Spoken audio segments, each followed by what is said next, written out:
vel is so uniek soos jou vingerafdruk. En Biomedical Emporium se oplossing is so uniek soos jy. Klinkklare wetenskap, beskikbaar uit die liefde vir jou vel. Regte mense, regte vel, regte wetenskap. Dr. Judy Pretorius is die uitvoerende hoof van Biomedical Emporium. 'n Ou bekende by ons. Hallo Judy. Hallo Davie. Ons praat nou vanoggend oor die brein en die vel, soos jy noem, aksis. Nou ek weet die kinders is nou besig om te leer vir matriek en so, daar's 'n vreeslike spanning op die spil, maar wat is die verband tussen jou vel en jou brein? Dat kan tog nie verband wees nie. Nou hierdie is eintlik 'n bietjie van 'n komplekse gesprek, nee, want dit is presies soos jy genoem het, vel en brein aksis, skin and brain axis.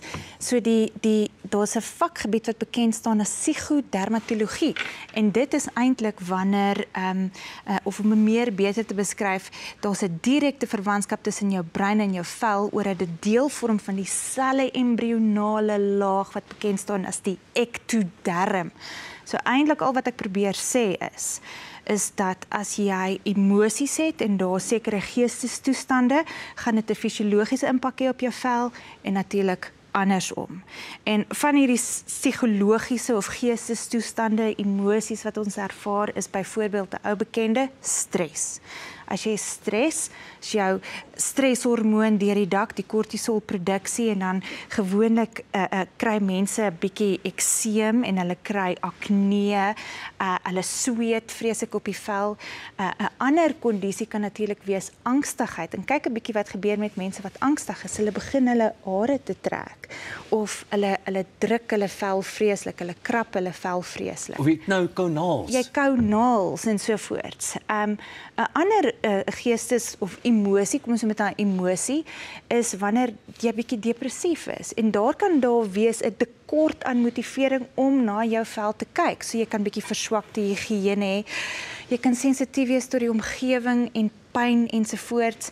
En dan vat jy dit nog 'n bietjie verder deur te sê, goed, wat nou van hierdie obsessiewe kompulsiewe versteurings, byvoorbeeld wanneer jy te veel was en skrob ensovoorts.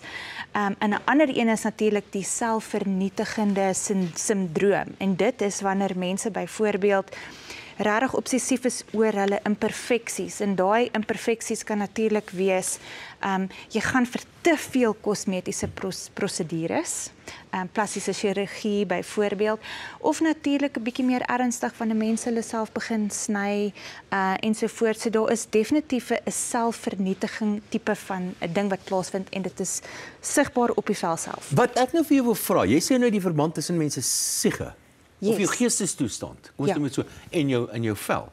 Maar dan kan jy tog nie die probleem oplos deur iets op die vel te smeer nie. Dit nie die oplossing. Dit gaan soveel dieper en dis hoekom dit eintlik 'n vakgebied op sy eie is, psigodermatologie, want daar's hierdie sielkundige element wat ook moet inkom en mense moet maar net weet dat emosie speel 'n rol, want die verwantskap, die as waarvan ons praat van jou senuweestelsel word hierdeur geaffekteer, jou endokriene stelle, met ander jou hormone word hierdeur geaffekteer, jou immuniteit word hierdeur geaffekteer en al hierdie elemente kan jy fisies op iemand se vel sien. So wat kan jy doen om te help? Is natuurlik probeer oefen, probeer 'n doelgerigte veldsorgroetine hê, jou 3 stappies in die oggend, was, serumpie en 'n roompie en dieselfde in die aande, probeer genoeg slaap inkry, en mediteer en probeer werk aan jou algehele geestesgesondheid soos wat goed werk in jou lewe. Kyk ontbytsake. Net so. Dit gaan help. Dr. Judy Pretorius, uitvoerende hoof van Biomedical Emporium. Baie dankie dat jy my ons raai gemaak het. Ek leer so vreeslik baie by jou. Dankie daar. Dankie Judy.